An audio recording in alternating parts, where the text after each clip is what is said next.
Civilians में आप सभी का स्वागत है। हम लोग पिछला क्लास में मौर्य साम्राज्य को पढ़ रहे थे और हमने दो प्रश्न पिछला क्लास में पढ़ा। सबसे पहले हमने पढ़ा मौर्य साम्राज्य के विस्तार में चंद्रगुप्त मौर्य के कार्यों का मूल्यांकन करें, यानी कि मौर्य साम्राज्य के विस्तार में चंद्रगुप्त मौर्य की क्या क्या भूमिका रही थी, ये सब हमने पढ़ा था। और फिर हमने पढ़ा ये प्रश्न,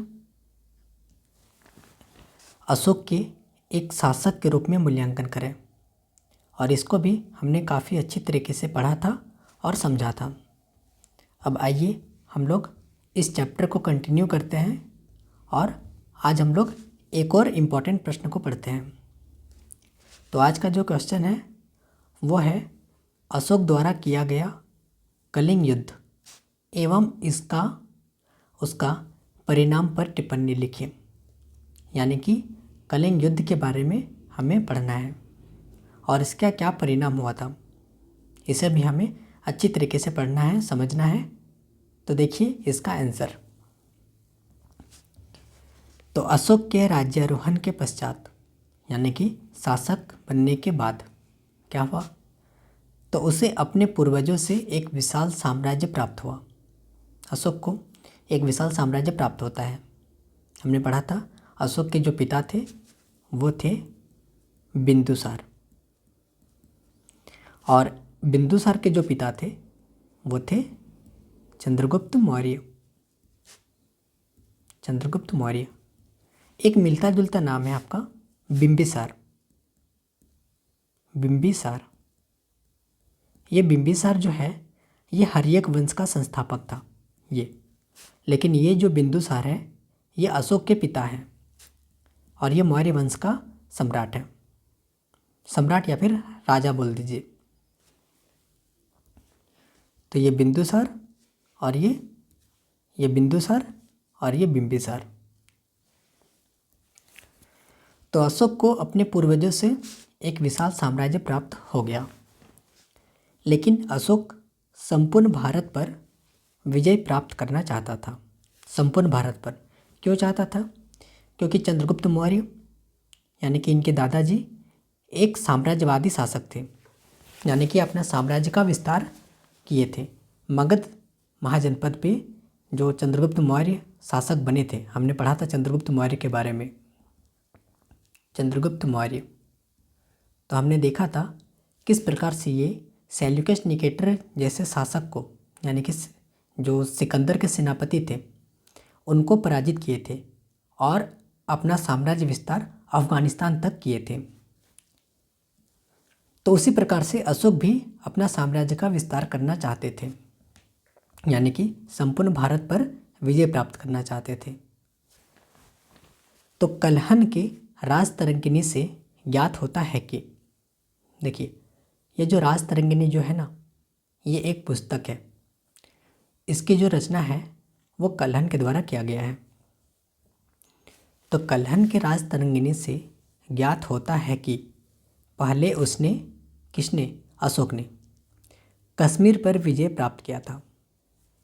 ये राजतरंगिणी से हमें ज्ञात होता है कि सबसे पहले अशोक कश्मीर पर विजय प्राप्त किया था।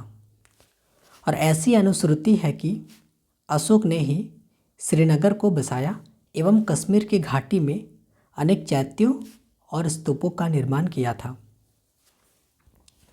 तो ये चीज़ हमने प्रीलिम्स में भी पढ़ा था और ये चीज़ आपको याद रखना है। ये प्रीलिम्स में पूछ सकता है कि श्रीनगर शहर की स्थापना किसने किया था, तो सम्राट अशोक ने किया था। तो सबसे पहले कश्मीर पर अशोक विजय प्राप्त किया और श्रीनगर शहर को बसाया था और वहाँ पे काफ़ी स्तूपों का निर्माण भी किया था, क्योंकि अशोक जो था वो बौद्ध धर्म का अनुयायी था। अब क्या हुआ, अब इसके बाद कलिंग विजय किया, जो भारत के दक्षिण पूर्व में स्थित था, यानी कि वर्तमान जो उड़ीसा राज्य है, उड़ीसा, तो उड़ीसा में एक जगह था कलिंग, उसी को विजय प्राप्त करना चाहता था कौन, सम्राट अशोक। हालांकि इस पर विजय प्राप्त करने के लिए काफ़ी सारा शासकों ने प्रयास किया था, लेकिन सफल नहीं हो पाया था पूरी तरीके से। तो देखिए, कलिंग नंद सम्राटों के अधीन था। नंद सम्राट, नंद वंश का सफाया किसने किया था? तो चंद्रगुप्त मौर्य ने। नंद वंश का जो शासक था धनानंद, तो धनानंद को पराजित करता है चंद्रगुप्त मौर्य के द्वारा। ये हमने पढ़ा था पिछला क्लास में। तो कलिंग नंद सम्राटों के अधीन था, लेकिन उसके पतन के पश्चात, यानी कि जब नंद वंश का पतन हो गया, उसके पश्चात कलिंग ने अपनी स्वतंत्रता घोषित कर दी। यानी कि कलिंग अपना अलग राज्य स्थापित हो जाता है, यानी कि अपना अलग राज्य घोषित कर लेता है, वो अपने आप को स्वतंत्र कर लेता है। उस समय अशोक का राज्य कश्मीर से लेकर के नेल्लोर तक तथा बंगाल से हेरात तक फैला था। इसका कहने का तात्पर्य है कि लगभग पूरा का पूरा भारत पर, लगभग संपूर्ण भारत पर अशोक का ही कब्जा था। अशोक का ही कब्जा था। तो कहाँ से कहाँ तक था उसको थोड़ा लिखिए। तो कश्मीर से नेल्लोर तक, पूर्व में नहीं, उत्तर में कश्मीर और दक्षिण में नेल्लोर, वर्तमान आंध्र प्रदेश का जगह है नेल्लोर, और फिर बंगाल में, बंगाल से लेकर के हेरात यानी कि अफगानिस्तान तक फैला हुआ था। किंतु कलिंग के कारण उसका दक्षिणी पूर्व भाग असुरक्षित था। यानी कि कलिंग तो अपने आप को स्वतंत्र कर चुका था, कलिंग को अभी तक कोई किसी ने जीता नहीं है। तो इसीलिए अशोक क्या किया, अतः इस पर विजय प्राप्त करने के लिए, यानी कि कलिंग पर विजय प्राप्त करने के लिए अशोक ने अपने राज्याभिषेक के 8वें वर्ष कलिंग पर आक्रमण कर दिया। तो ये सब कारण था कलिंग पर आक्रमण करने के लिए। हालांकि रीज़न हमने यहाँ पे मेंशन नहीं किया है, ये हमने अगला पैराग्राफ में मेंशन किया है। ये एक पृष्ठभूमि तैयार हो गया हमारा आंसर का। तो देखिए, एक बार अच्छी तरीके से पढ़िए पैराग्राफ को, ताकि आपको समझ में अच्छी तरीके से आ जाए। तो सबसे पहले क्या हुआ इसमें, अशोक शासक बना। शासक बनने के बाद उसको एक विशाल साम्राज्य प्राप्त हुआ। हमने देखा था चंद्रगुप्त मौर्य अपना साम्राज्य विस्तार पाकिस्तान अफगानिस्तान तक कर चुका था। सिर्फ एक राज्य जो कलिंग था वो अपने आप को स्वतंत्र घोषित कर देता है। तो अशोक कलिंग को जीतने के लिए अपना एक सेना का टुकड़ी तैयार करता है और कलिंग पर आक्रमण करता है। बस मेन सार यही है, और इसी को हमने यहाँ पे अच्छी तरीके से मेंशन किया है। और कलिंग आक्रमण से पहले अशोक कहाँ पे आक्रमण करता है, और मतलब किसे जीतने का प्रयास करता है, तो कश्मीर पर।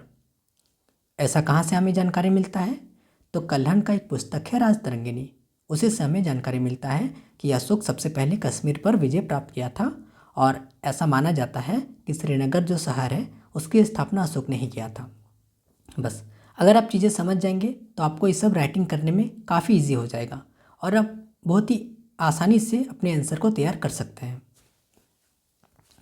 तो देखिए, अशोक के राज्यारोहण के पश्चात उससे अपने पूर्वजों से एक विशाल साम्राज्य प्राप्त हुआ, लेकिन अशोक संपूर्ण भारत पर विजय प्राप्त करना चाहता था। कल्हण के राजतरंगिणी से ज्ञात होता है कि पहले उसने कश्मीर पर विजय प्राप्त किया। अब ऐसी अनुश्रुति है कि अशोक ने ही श्रीनगर को बसाया था और कश्मीर घाटी में अनेक चैत्यों और स्तूपों का निर्माण किया था, क्योंकि वह बौद्ध धर्म का अनुयायी था ना, इसीलिए। तो सबसे पहले कश्मीर पर जीता, यानी कश्मीर को जीता, उसके बाद कलिंग पर जीतने का प्रयास किया। तो कलिंग के बारे में थोड़ा सा लिखिए। तो कलिंग विजय किया जो भारत के दक्षिण पूर्व में स्थित था। कलिंग सबसे पहले तो नंद सम्राटों के अधीन था, लेकिन जैसा ही नंद सम्राट का पतन होता है, नंद वंश का सफाया होता है, उसके बाद कलिंग अपने आप को स्वतंत्र घोषित कर दिया। अब अशोक का जो राज्य था वो लगभग संपूर्ण भारत पर फैल चुका था, कश्मीर से लेकर नेल्लोर तक और बंगाल से लेकर के हेरात तक फैला हुआ था, सिर्फ कलिंग को छोड़ करके। तो अशोक क्या किया, अपना सेना तैयार किया और कलिंग पर अपने राज्याभिषेक के 8वें वर्ष से आक्रमण कर देता है। तो ये रहा हमारा सबसे पहला पैराग्राफ। इसे अगर आप 2-3 बार पढ़ेंगे तो आपका दिमाग में सारा कंसेप्ट फिट हो जाएगा। अब आइए हम लोग आगे बढ़ते हैं। अब यहाँ पे हम लोग थोड़ा सा और डीप आंसर को लिखते हैं। तो कलिंग बंगाल की खाड़ी के समीप महानदी और गोदावरी नदी के बीच में एक शक्तिशाली एवं संपन्न राज्य था। कलिंग का बात कर रही है। अशोक के पिता बिंदुसार ने कलिंग को जीतने की योजना बनाई थी। हमने बताया था कि कलिंग को एकलौता सिर्फ अशोक ही नहीं है जो जीतने का प्रयास कर रहा है, बल्कि इससे पहले और भी काफ़ी सारे शासक हुए थे जो कलिंग पर जीतने का यानी कलिंग को जीतने का प्रयास किया था, लेकिन सफल नहीं हो पाया था। और इसके पिता यानी कि बिंदुसार ने भी कलिंग को जीतने का एक योजना बनाया था, लेकिन वह अपनी योजना को पूर्ण ना कर सका। तो अशोक आया। अब तो अशोक सिंहासन पर बैठते ही इस योजना को पूर्ण करने का निर्णय लिया। वह कलिंग को मौर्य साम्राज्य का शत्रु समझता था। कौन? अशोक। उसे आशंका थी कि कलिंग मौर्य साम्राज्य के विरुद्ध विद्रोह न कर दे। यह आशंका थी, यानी कि अशोक को लगता था कि कलिंग मौर्य साम्राज्य के विरुद्ध विद्रोह कर सकता है। इसके अतिरिक्त कलिंग सामूहिक व्यापार का केंद्र था और इस कारण से भी अशोक कलिंग पर अधिकार करना चाहता था। तो ये सब तो रीज़न हो गया। अशोक क्यों वहाँ पे जीतना चाहता था, यानी कि कलिंग पर क्यों विजय प्राप्त करना चाहता था। तो उसने एक विशाल सेना के साथ दक्षिण की ओर प्रस्थान किया और कलिंग पर चढ़ाई कर दी। यह अत्यंत भयंकर एवं नरसंहार युद्ध था। कलिंग आक्रमण के बारे में हमने काफ़ी बार पढ़ा और देखा कि किस प्रकार से अशोक कलिंग को जीतता है। काफ़ी ज़्यादा नरसंहार हुआ था इस युद्ध में, काफ़ी सारा लोगों की जानें चली गई थी इसमें 1 लाख व्यक्ति मारे गए, 1.5 लाख बंदी हो गए और उससे कई गुना घायल हो गए थे। इस युद्ध में बहुत से सैनिकों के अंग भंग हो गए थे। अशोक के 13वें शिलालेख में अशोक ने इस युद्ध की विशेषता का वर्णन किया है। इतने व्यक्तियों की हत्या को देखकर अशोक का हृदय पिघल उठा। उसे युद्ध से घृणा हो गई तथा रणभूमि में ही उसने प्रतिज्ञा कर ली कि अब वह जीवन भर युद्ध नहीं करेगा। और इस प्रकार से अशोक भैरी घोष की जगह धम घोष की नीति को अपनाया, यानी कि धम घोष की नीति की घोषणा की एवं उसने अब सर्व कल्याण और सर्वविहित का मार्ग अपना लिया। तो ये है कलिंग युद्ध का बारे में डिटेल्स यहाँ पे। तो ये सारा फैक्ट्स आप पहले भी पढ़ चुके हैं, बस यहाँ पे हमने एक सिस्टमेटिक तरीके से लिख दिया इसको। सबसे पहले हमने लिखा कि अशोक कलिंग को आखिर जीतना क्यों चाहता था, तो इसके बारे में हमने मेंशन किया। और जो कलिंग था, अशोक कलिंग को मौर्य साम्राज्य का एक शत्रु भी समझता था। उसको लगता था कि कहीं कलिंग मौर्य साम्राज्य के विरुद्ध आक्रमण कर सकता है। कलिंग एक सामूहिक व्यापार का केंद्र था। अशोक चाहता था कि इसको अधिकार में लिया जाए। इसीलिए अशोक क्या किया, अपना सेना के साथ इस पर चढ़ाई कर दिया। और इस युद्ध में अशोक ने इतना ज़्यादा नरसंहार किया था, इतने ज़्यादा लोगों की हत्या किया था, जिस कारण से अशोक का हृदय पूरी तरीके से पिघल उठा और अशोक सदा के लिए युद्ध नीति त्याग दिया और उसे युद्ध से घृणा हो गया। और अशोक ने क्या प्रतिज्ञा लिया कि अब वह जीवन भर युद्ध नहीं करेगा। ये लाइन काफ़ी इम्पोर्टेंट है। और इस प्रकार से अशोक भैरी घोष की जगह धम घोष की नीति को अपनाता है और सर्व कल्याण सर्वहित ये सब का मार्ग चुनता है। तो ये पैराग्राफ हमारा यहाँ पे कंप्लीट होता है। अब हम लोग थोड़ा सा इसके परिणाम क्या क्या हुआ इस युद्ध के बाद, उसको अच्छी तरीके से आप लिखिए यहाँ पे। तो कलिंग युद्ध की भयंकरता का प्रभाव अशोक पर पड़ा। इस युद्ध के पश्चात अशोक ने साम्राज्यवादी नीति का परित्याग कर दिया, यानी कि राज्य विस्तार का जो नीति था उसके अंदर वो त्याग दिया और धर्म प्रचार की नीति को अपनाया।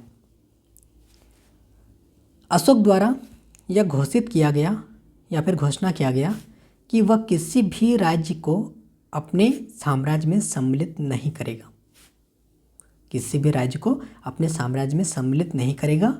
और अशोक ने दक्षिण भारत और पश्चिम एशिया के यवन राज्यों के साथ मित्रता स्थापित की, यानी कि कम्प्लीटली वो धर्म घोष की नीति को अपना रहा है, यानी कि काफ़ी उदारवादी शासक अशोक अब बन जाता है। इस प्रकार साम्राज्यवादी का युग समाप्त हो गया और शांति सामाजिक उन्नति का युग प्रारंभ हुआ तथा रणघोष का स्थान धर्म घोष ने ले लिया।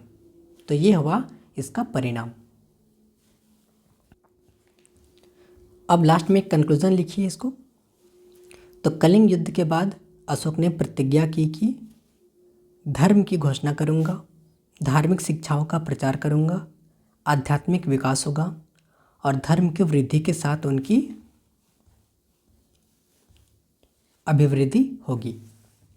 अशोक की आकांक्षाएं एवं तथा साम्राज्यवादी कामनाएं अब विश्व कल्याण में परिवर्तित हो गई। उसके सैनिक जीवन का रणघोष धर्म घोष में बदल गया और उसके जीवन का मूल उद्देश्य धर्म विजय हो गया।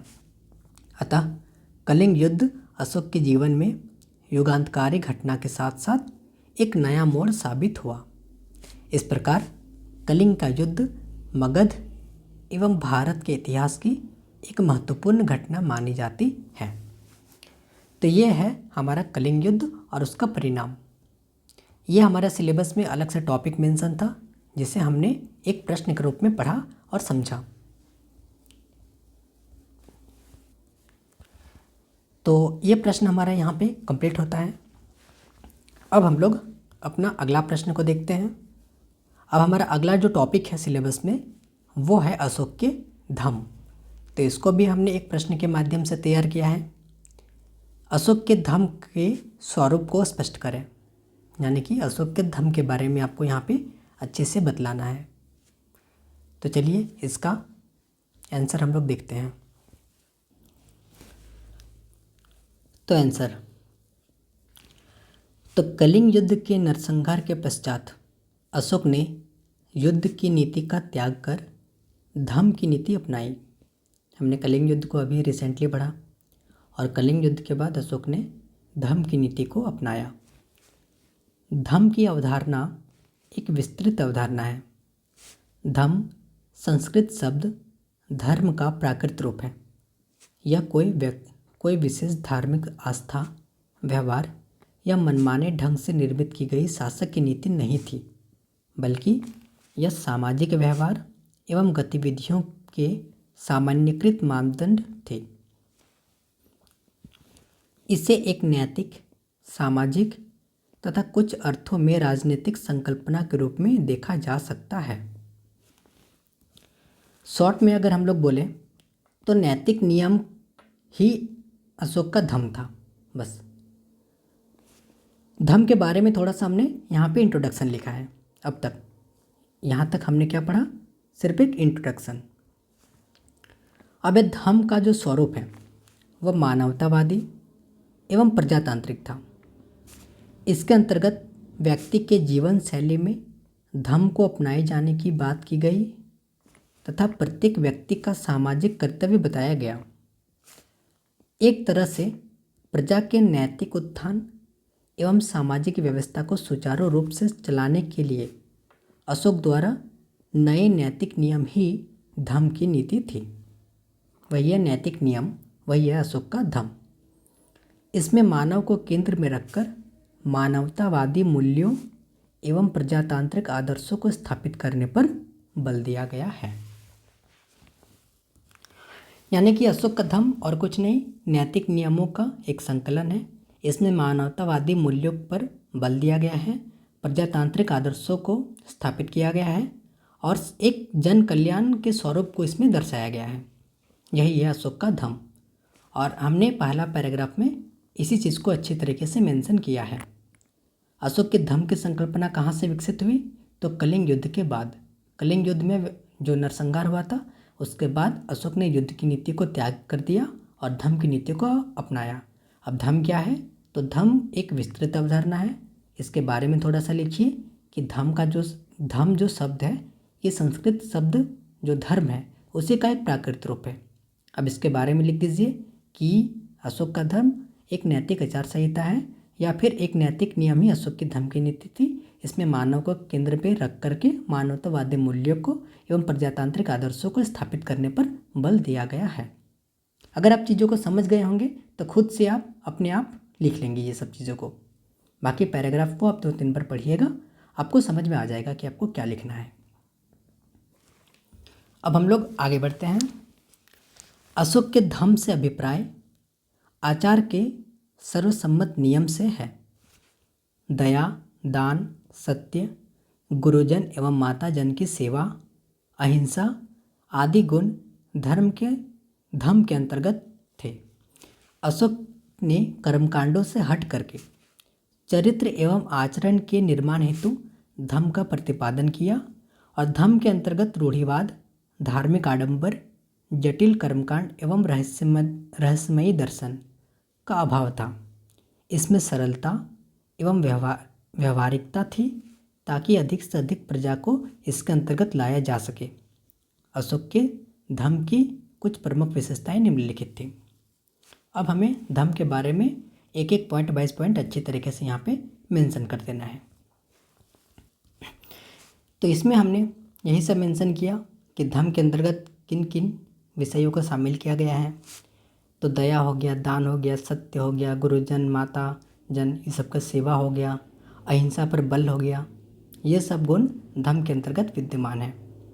इसमें किसी भी प्रकार का रूढ़िवादी धारणा, धार्मिक आडंबर, ये सब जितना भी चीज़ है, जटिल जो कर्मकांड है, ये सब अशोक का धर्म से यानी अशोक का धम्म इन सब चीज़ों से परे है। इसमें समानता और व्यवहारिकता था, समानता नहीं, सरलता और व्यवहारिकता था। और अशोक का धम्म जो है वो प्रजा के लिए था। प्रजा के यानी कि अशोक का प्रयास था कि धम्म को प्रजा के अंतर्गत लाया जा सके और इसके लिए अशोक ने काफ़ी प्रयास भी किया था। ये सब आपको यहाँ पे लिख देना है। अब अशोक के धम्म की क्या क्या प्रमुख बातें थी वो सबको आइए एक एक पॉइंट वाइज पॉइंट हम लोग देखते हैं। तो सबसे पहला बौद्ध धर्म के प्रभाव। तो हमने देखा था अशोक एक बौद्ध धर्म का अनुयायी था, बौद्ध धर्म को काफ़ी मानता था। बौद्ध धर्म का प्रचार प्रसार करने के लिए काफ़ी ज़्यादा उसने योगदान भी दिया था। जब वो कश्मीर को जीतने गया था, कश्मीर विजय के बाद वहाँ भी बौद्ध स्तूपों का निर्माण करवाया।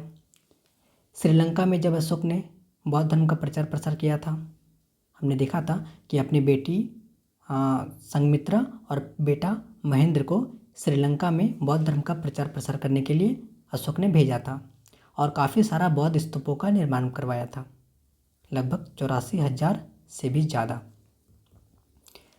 ये सब हमने पढ़ रखा है पहले ही। तो अशोक का जो धम्म नीति है वो बौद्ध धर्म से ही आया है। तो यही सब आपको यहाँ पे लिखना है।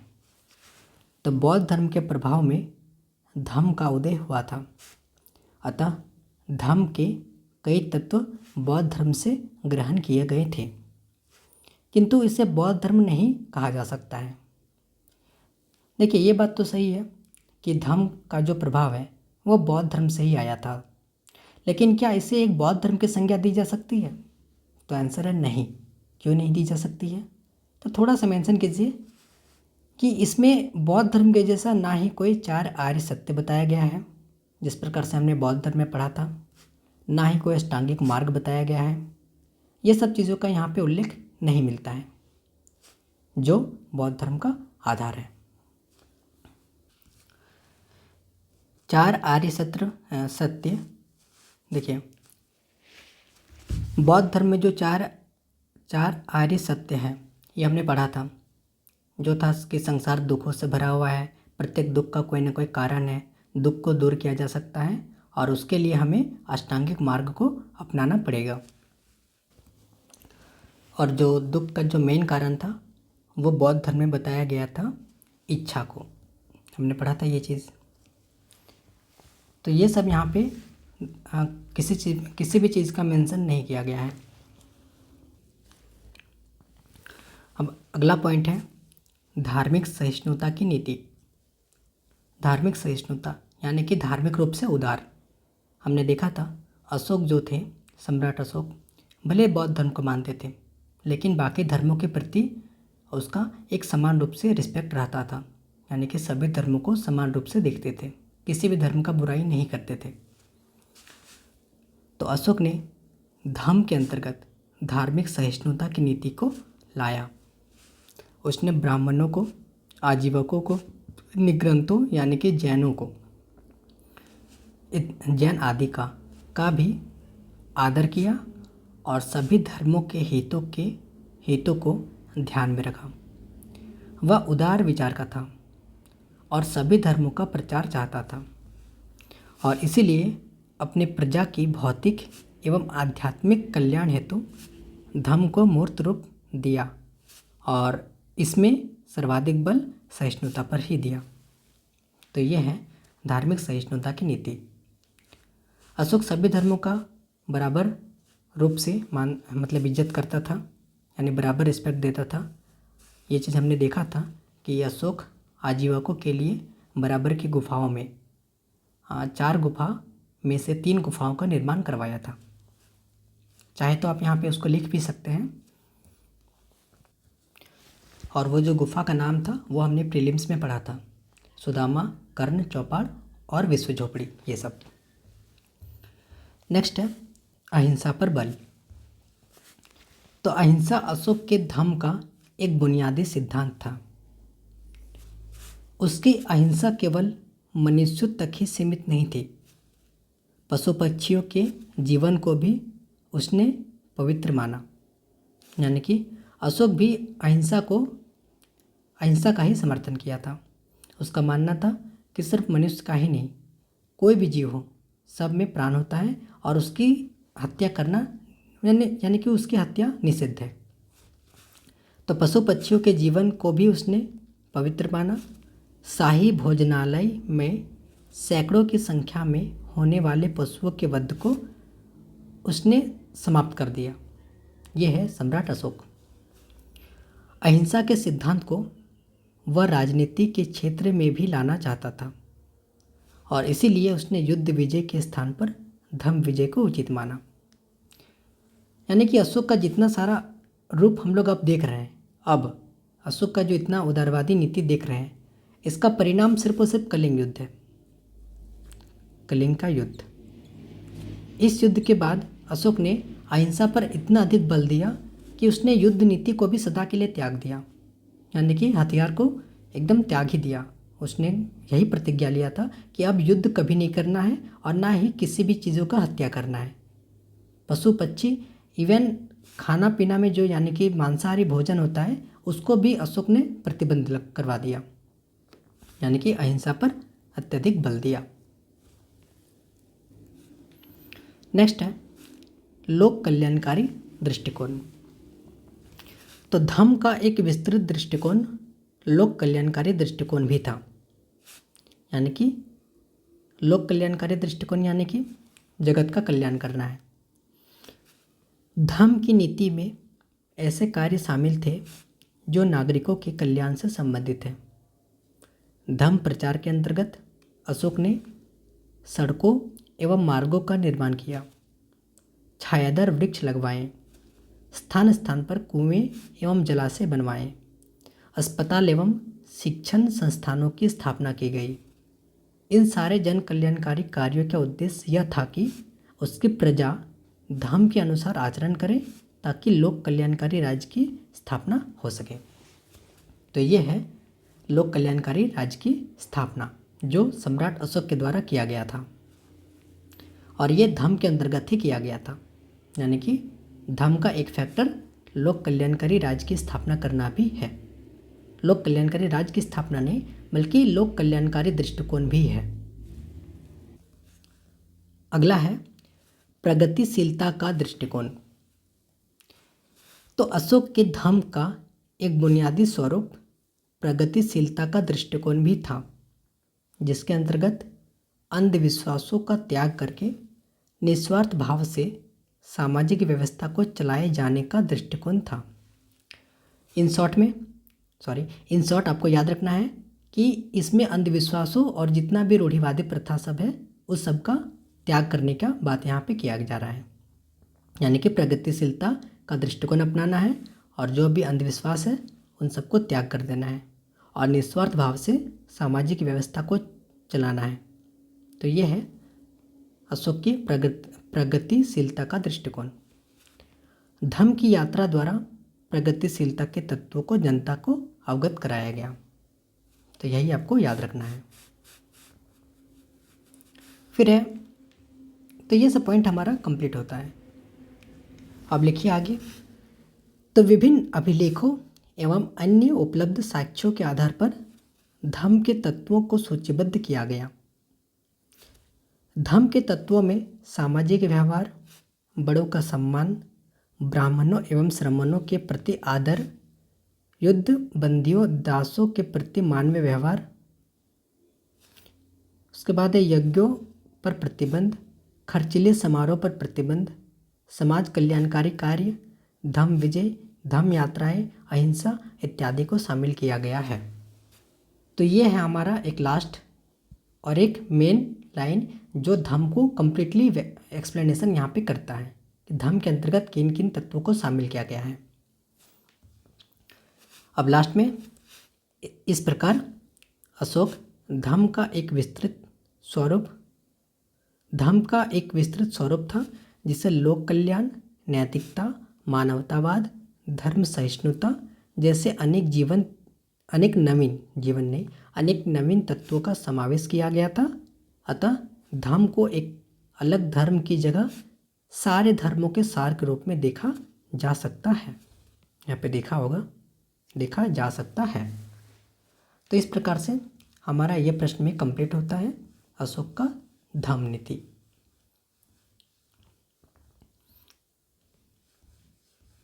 जी हमारा कंप्लीट होता है। तो आज का सेशन हम लोग यहीं तक रखते हैं। अब अगला क्लास में हम लोग देखेंगे कि किस प्रकार से अशोक का जो धम्म नीति था वो मौर्य साम्राज्य के पतन के लिए कहीं ना कहीं जिम्मेदार माना जाता है। किस प्रकार से माना जाता है ये सब हम लोग अगला क्लास में पढ़ेंगे। तो आज का सेशन हम लोग यहीं तक रखते हैं। वीडियो देखने के लिए थैंक यू।